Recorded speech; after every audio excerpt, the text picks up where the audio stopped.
The steppe was a trigger, climate pulled it, the horse aimed it, and most of the men in Europe never saw it coming. 4,000 years ago, Europe's genetic landscape changed dramatically. Not just culture, not just language, people. The cause was not a war, not an empire, not a battle in any history book. The cause was climate, disease, and a single animal. The people at the center of the story are called the Yamna. If you have European ancestry, there is a high chance your lineage traces back to them. By 2500 BCE, Central Europe carried approximately 75% steppe-related ancestry, not cultural influence, ancestry. But the steppe itself was not ancient. It was new. It was shaped by climate. And before we talk about the people, we need to understand the land. Northern Europe once lay under ice sheets 2 miles thick. The Black Sea was a freshwater lake. The Mediterranean shoreline sat 100 meters lower than today. Then the climate shifted. Ice retreated, forests expanded, lakes dried, grasslands crept northward. Between the Carpathian Mountains and the Ural River, a new landscape emerged. Open, flat, wind-scoured, a sea of grass stretching to every horizon. The steppe was born.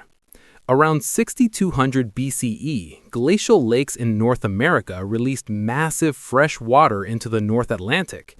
The global climate entered a cooler phase lasting several centuries. Across Eurasia, forests died back. Grasslands expanded further. Hunter-gatherer communities who had lived along river valleys for millennia found their worlds shrinking. Some adapted, some moved, some did not survive. Those who survived became something new. In the Dnieper and Don river valleys, populations that had hunted deer and fished for salmon began herding cattle, then sheep, then goats. Hunter-gatherers became pastoralists. Pastoralists became mobile. And mobility on a landscape with no natural barriers became power. By 4500 BCE, a distinct culture had emerged. Archaeologists call them the Srednjestog, among the first true pastoralists of the Pontic-Caspian steppe. They buried their dead with ochre. They used copper tools. They may have been among the first to ride horses. Not yet Yamna, but the foundation. Then came the horse. Not as food, as technology. A horse ridden at a steady pace covers 50 kilometers in a day. Not galloping, just moving, covering ground that takes a person on foot 3 days.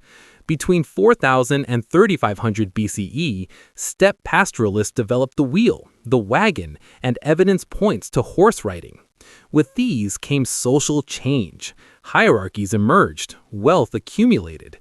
Burial practices, individuals with copper tools, ornaments, weapons, suggest a society where status mattered.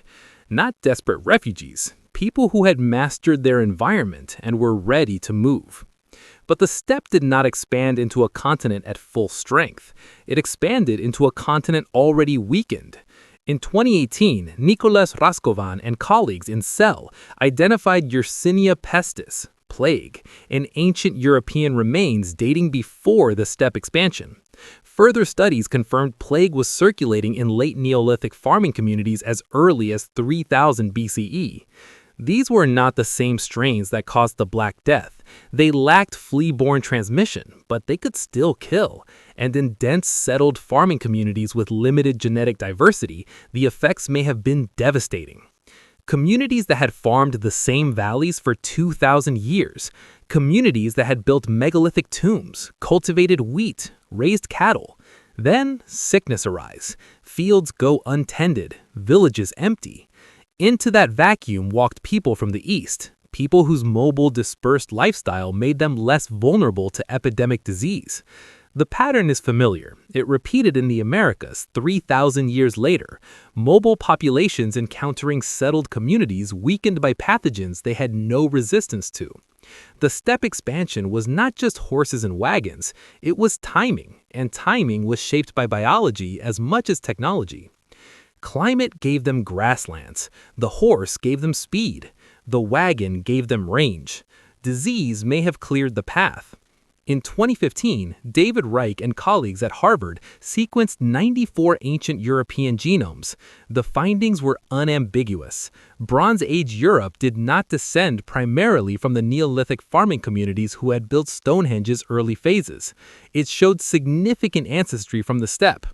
The expansion happened in two movements. First, around 3300 BCE, east and south, steppe pastoralists crossed the Ural River into the Altai Mountains. Their descendants reached the Tarim Basin by 2100 BCE. They moved into Central Asia, Iran, northern India. Second, around 2800 BCE, west, the corded ware culture emerged in Central Europe, not identical to the Yamna, descendants who had mixed with agricultural populations of the Carpathian Basin. They carried steppe Yai-2 genome lineages. They buried their dead with battle axes. They expanded fast. And then came Britain.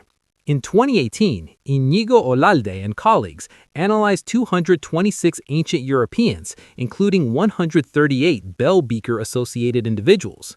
The Beaker phenomenon matters here. It was a cultural complex, shared pottery styles, burial practices, technologies that existed across Western Europe before steppe-descended people adopted it. In Iberia, Beaker communities carried minimal steppe ancestry, local, indigenous. Northern Europe was different. When Beaker culture spread from the Rhine-Meuse Delta into Britain, it arrived carried by people with heavy steppe ancestry. Same pottery, different people. More than 90% of Britain's Neolithic genetic profile was replaced within a few centuries. The people who built Stonehenge were not the ancestors of the people who finished it. The mechanisms behind that turnover are still debated. Conflict, differential fertility, social stratification, disease weakening existing communities. Likely some combination. But the outcome is clear. Morten Allentoft and colleagues at Copenhagen analyzed 317 ancient genomes in 2021. Steppe Yai chromosome lineages R1a and R1b were absent from Western Europe before 2800 BCE. Within 5 centuries, they became dominant. Earlier Neolithic male lineages survive today only in Sardinia, the Basque Country, and isolated alpine valleys, populations that geography protected. The expansion continued east. By 2000 BCE, steppe ancestry appears in southern Siberia. By 1500 BCE, the Tarim Basin. By 1000 BCE, Mongolia. The Scythians, mounted archers described by Herodotus, descended from these eastern pastoralists. Their DNA combines Yamna-related ancestry with Siberian hunter-gatherer lineages. In 2023, researchers found steppe-related ancestry in Bronze Age communities of the Swat Valley in northern Pakistan. How those populations interacted, trade, migration, elite dominance, remains actively studied, but the genetic contact is not debated. Steppe DNA reached South Asia. Today, one major Y chromosome lineage is common across Eastern Europe, Central Asia, and northern India. Another dominates Western Europe. The language family from this region, Indo-European, is spoken by nearly half the world's population.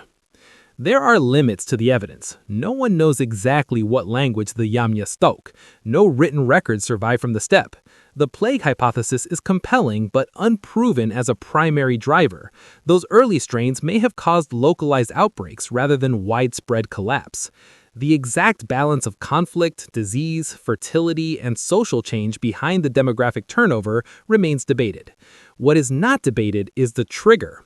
The steppe was not an origin story. It was a reaction. Climate reshaped the land. The land reshaped the people. The people reshaped 2 continents. Grasslands emerged because ice retreated. Communities adapted because grasslands emerged. Expansion succeeded because adaptation gave them speed, range, and resilience, and because the communities in their path were already vulnerable. Climate, adaptation, disease, technology, timing. A shift in temperature, a change in rainfall, a landscape transforming beneath the feet of people who could not see where it was leading. They didn't know they were part of something larger. They just survived. Their survival changed the world. Today, the Sahel is drying. Coastal populations are moving inland. Agricultural zones shift northward by kilometers per decade. 200 million people may be displaced by environmental change by 2050. 4,000 years ago, environmental change reshaped the genetic map of 2 continents. The people living through it had no idea. They couldn't see the pattern. They couldn't read the data. We can. Subscribe